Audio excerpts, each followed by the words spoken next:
How to favorite or unfavorite a picture in photos on the iPhone 16 series. First, let's return back to the home screen by swiping up at the bottom of the screen. Now from the home screen, tap on Photos. Then in Photos, go to your library and open up your favorite picture. So here I will open up this picture, and to favorite pictures, just tap on the favorite icon or tap on the heart icon to favorite a picture. To unfavorite it, you can simply deselect the heart icon.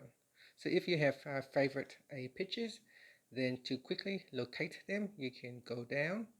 So go down here to the utilities section and tap on favorites. In here, it will show all the photos that you have favorite.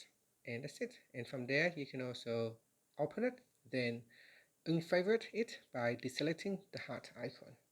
And that's it. Thank you for watching this video. Please like and subscribe to my channel for more videos.